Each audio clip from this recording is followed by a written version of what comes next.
and gentlemen, it's time to meet the players as Christian Perez takes on the wizard, Simon Whitlock!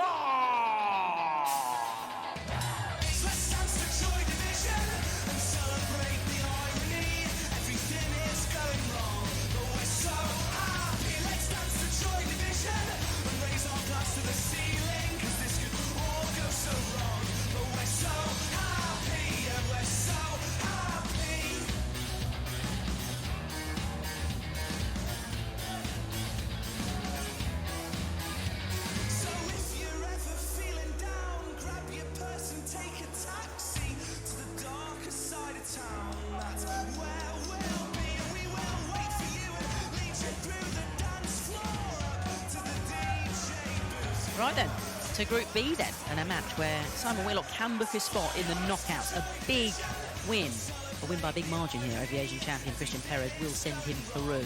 He's looked good over the past couple of days, the Wizard. Started with a 5-2 win over Menzo Sulovic, where he averaged over 97, hit 5 180s across those 7 legs, then lost his second group game yesterday to Danny Noppert, but did average 99 en route to that defeat.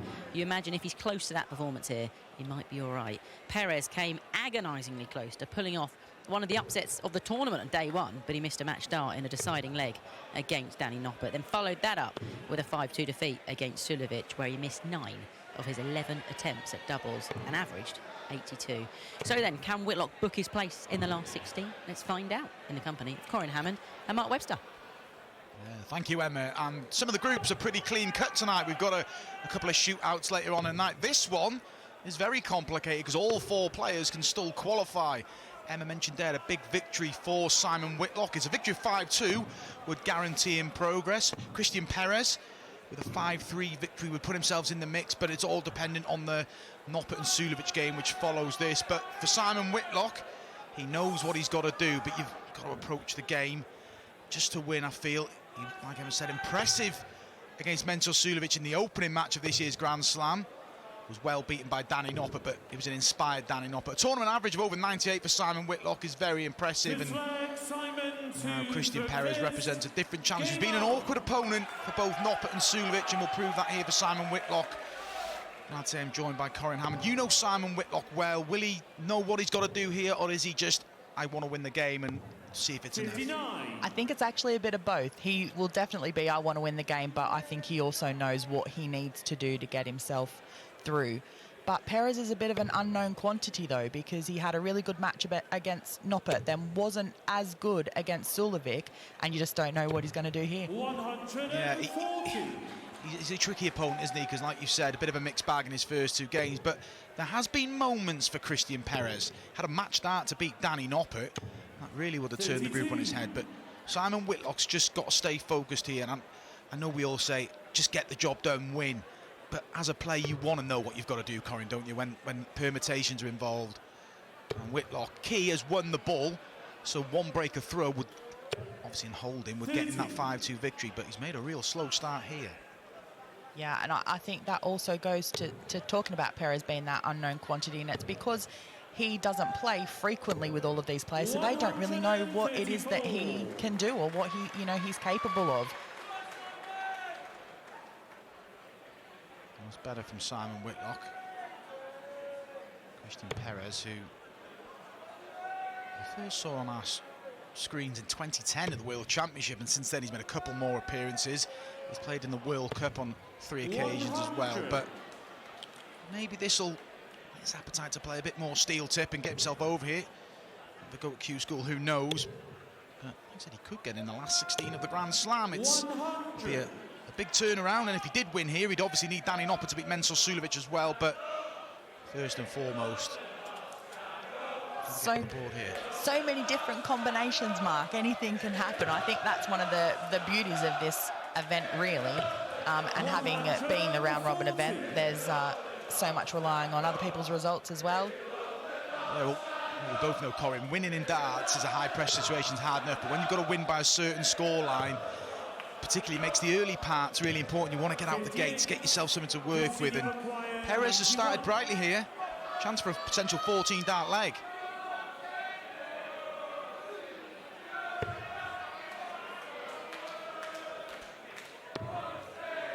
that can sometimes prove awkward. Well done. Really good leg from Christian Perez. And if Simon Whitlock thought this was just going to be a routine victory, think again. That is a breaker throw for Christian. And his fans are happy with what they've seen so far. Plenty for Whitlock to think about.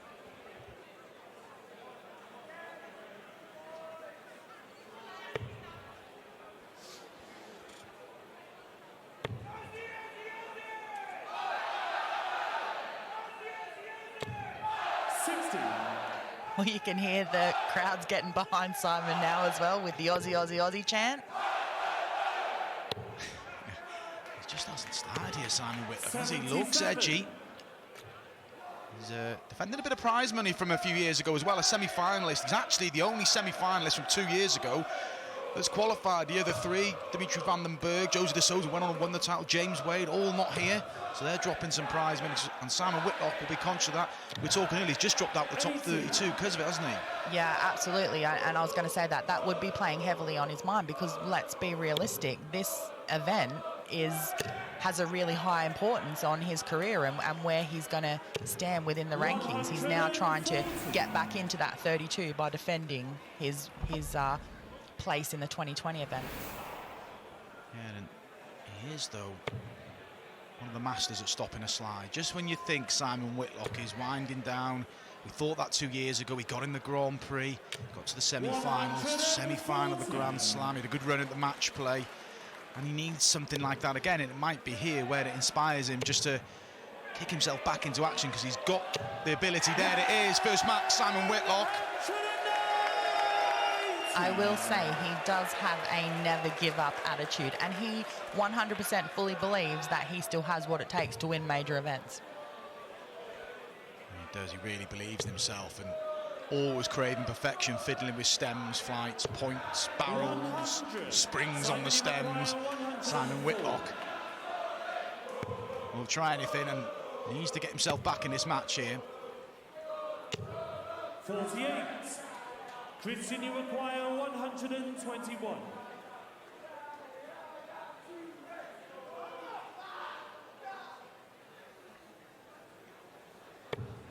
Very gettable. Got to stay in the 11 segment. Oh, just overcommitted to the treble, didn't he? Those single numbers are the hardest ones to hit. I don't know how many times we've talked about those kind of things. Whitlock to level for an instant break back. This would settle him down. Oh, and this is edgy from Simon Whitlock, but Perez is playing well. And a chance for a two-leg lead here. That is pretty clinical. 15-dart break followed by a 16-dart hold. This is a good start from Christian Perez, and this already is a big leg for Simon Whitlock. You feel he really needs to win this, because coming back from 3-0 is difficult enough, but also with Perez getting a third leg, it takes away the possibility of Simon guaranteeing himself through the group. And we see Whitlock still in second place, down on -2 on legs. So it's early days, and there's still the Sulevic-Noppert game in this group to come, but if Whitlock wants to guarantee his place in the last 16, he needs 5 consecutive legs. Otherwise, he's going to have to wait for the outcome of the Danny Noppert-Mensur Suljovic game. And who'd have thought it? Christian Perez might put himself in the... Well, he's putting himself in the mix. It's a funny old game. 60.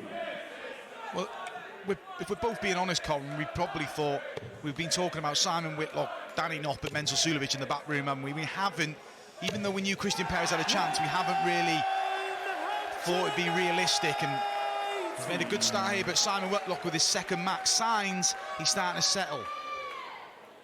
I think once he hits that first double, that really will settle him, but he just needs to be able to do that first. Well, he should win this leg, shouldn't he? A comfortable leg. And he has missed doubles, but he's going to get a few at him here if he needs him. He'll like to clean out this 81, 2-dart, 11-darter, and then attack the Perez throw, but plenty of time for Whitlock here.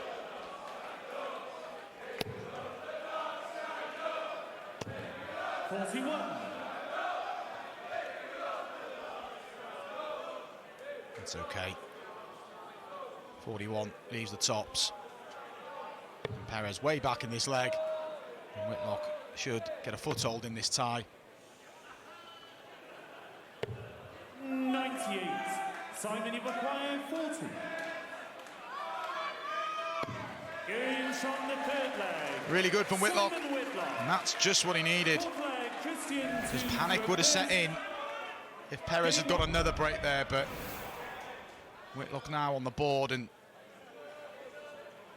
can he go on and get the result he needs? Like I said, needs the next 4 to guarantee, otherwise he'll have to wait for the outcome of the next match. 100.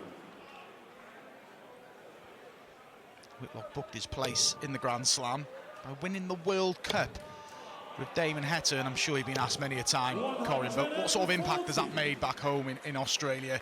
Because they've been close, and we maybe thought Whitlock had missed his chance, hadn't he? But this year was a really inspired performance by the pair of them. Yeah, it's absolutely great, and it gives a lot of good exposure and publicity for darts back home in Australia, even though there is a lot that goes on there. But when something happens of that kind of magnitude, it really does help the sport back home, which is what's needed. It gives it the exposure that it deserves. And Simon was, I think I've even heard him say that that's one of his proudest moments in darts, is being able to lift that World Cup trophy. Yeah, it was fantastic, wasn't it? And he deserves it, Simon Whitlock, and ever present at the World Cup. Him and Damon will be aiming to defend that next year. Damon Heta's still in the event. He plays Johnny Clayton tomorrow night. But he left it late last night, then he 4-1 down, survived some match starts and a miscount to get himself in the picture, but he'll have to beat Johnny Clayton to progress. But still in there fighting, and so is Simon Whitlock, and he's starting to find that treble 20 bed now. 3 maximums, all come in the last 3 legs. The average creeping up to 103.5.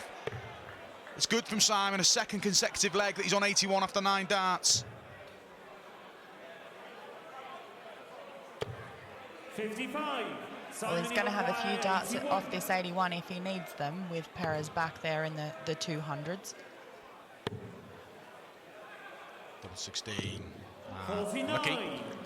But it's a good response from Simon. I was slightly concerned for him after the first couple of legs, but has kicked himself into action. Good from Whitlock. 8 180s in the tournament as well. 140. Simon, you require 32. Games from the fourth leg. Really good from Whitlock. Back-to-back 13 dart legs to level up this match. Fifth leg, Simon 2 for And if there was any panicking, Game on. it hasn't been illustrated. Simon Whitlock, it's took a bit of pressure to get him to find his best darts. Here he goes again, just trying to force it through, but looking settled, looking more like the Simon Whitlock that played Mensur Suljovic on Saturday. Yeah, absolutely.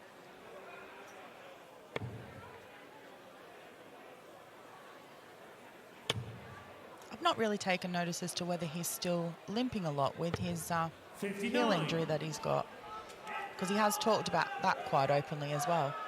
Well, he said to me on Saturday it was causing him grief, but he also said, you don't play darts with your feet, and he's quite right. But I followed him down the corridor, obviously, this game, and he seemed to be moving quite freely, and look, it ain't doing him any harm, is it? 4 180s now from Simon Whitlock. Look at the average.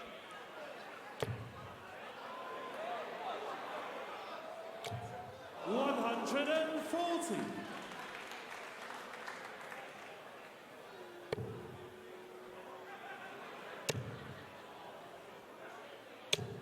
$100.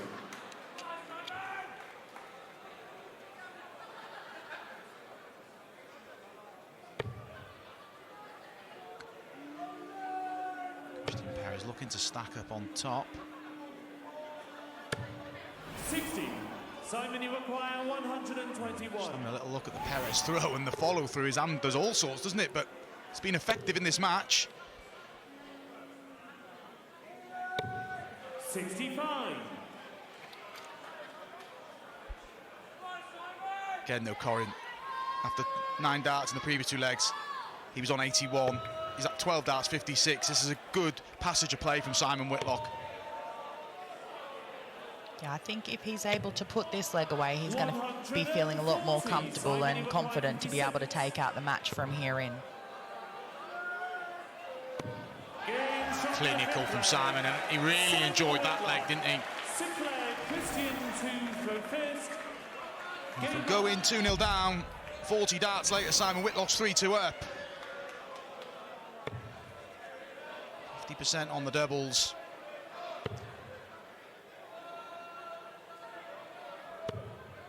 This is the leg, Corin. If he can get that second break, he can throw, obviously, for the match and a place in the last 16.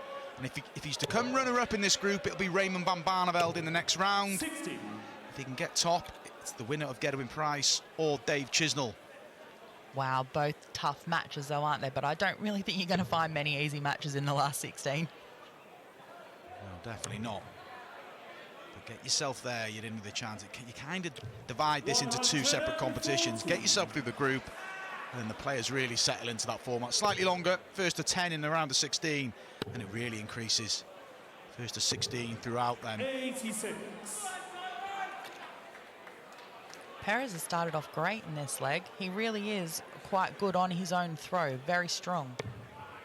His average as well, 96. It's the best we've seen from Christian Perez. Here he goes again. Look, he still can't find that first max, but that's his 8th 140.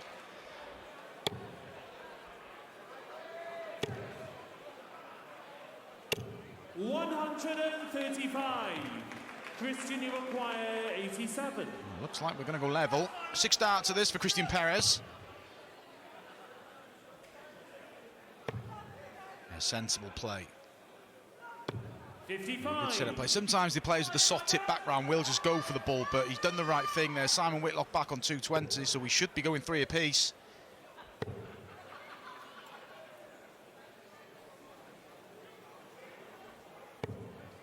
$45. Christian, you require 32. Well, they're still going to have another 6 from here to finish off this 32 with that last dart there from Simon.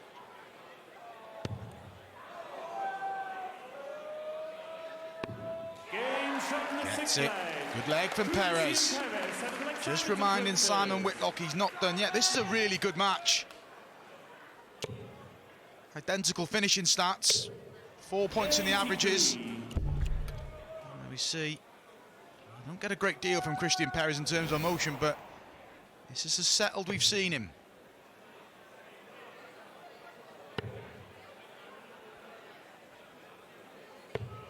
$57.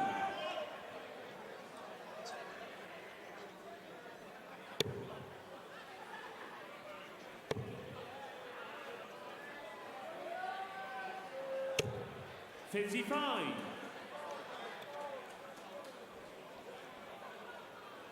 Looks like Simon's 60s have suddenly gone missing. Yeah, well, I think he was hoping when he went 3-2 up it would break the spirit of Christian Perez, but it really hasn't, has it? It was a good leg from Perez. 134. It's a good visit, and there we see Perez. Still a big deficit, but a 2-leg swing, get him some points. It would put him above Simon Whitlock. If he wins the next 2 legs, he'd go to -2, but as would Simon Whitlock, and courtesy of beating Simon Whitlock, he'd go above him. This group is really complicated, but it's fascinating as well. I'm glad you know what's going on, Mark, because I think I would get lost pretty quickly. 94. I just hope I'm right. I know. Christian Perez is forcing the issue here. 96. Oh, just shy of that treble 20, which obviously would have left him with the 170. So he's given Perez the opportunity here to have first crack at a finish.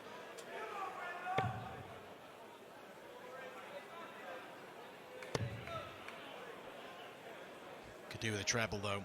And 60. it wasn't a good guide for him, but trying to force it through. He likes to be below the treble and work his way up. And Whitlock find a big visit. Look at this. He'll stay there, will he? Yes, and that is max number 5. And Whitlock, he's never really got a preference with doubles, has he? That's why I thought he'd stay there. And what a time for Simon Whitlock. It looked like it was getting a bit edgy for him.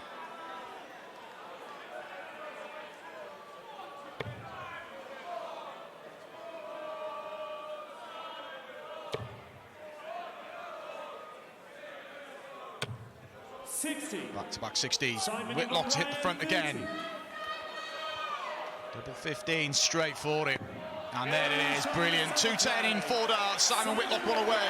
Can confirm his place in the round of 16 with a 5-3 victory, but if he put himself in a great position, he'd just have to sit back and watch the next game.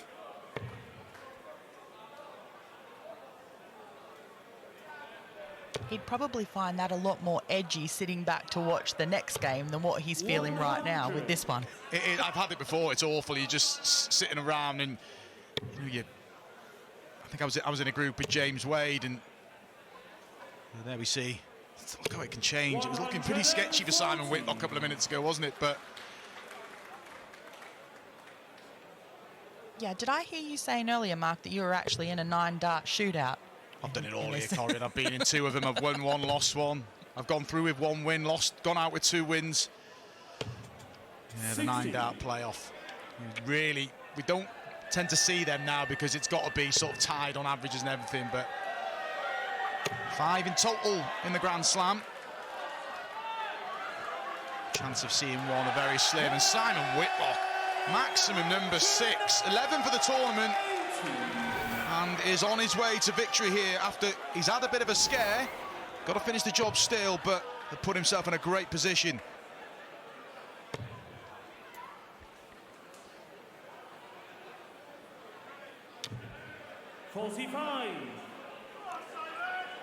Well, we know he's not going to go for a 180 this time.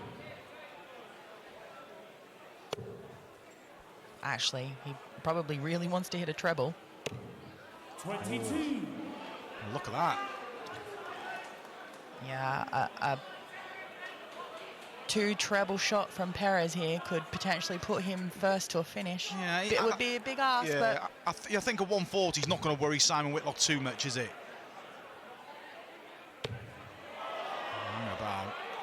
You called it, Corin. And there it is. He's down to 156, but Whitlock will be quietly confident he's got the 2 visits. He obviously needs the 2 visits. Setup play's got to be better. Already it's better. it's almost like he wasn't expecting to hit that 57 then. Well, it's thrown him out, hasn't it? And that rarely happens with Simon Whitlock. He's one of the best counts in the game. There we go. The double's a double. Well, you know, I know he loves 26. He loves double 13.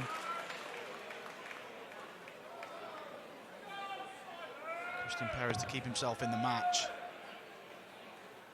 Unfortunately can't progress now, Christian, but can he go out on a high? Well, there's the pressure for Simon Whitlock for a place in, well, I say for a victory, not guaranteed the last 16, getting ahead of myself. But to do his bit, and Whitlock is there. There's the roar. He thinks he's done enough, but he hasn't just yet. He defeats Christian Perez. He was in a spot of bother in that 7th leg of 180. Oh, got him back in the leg.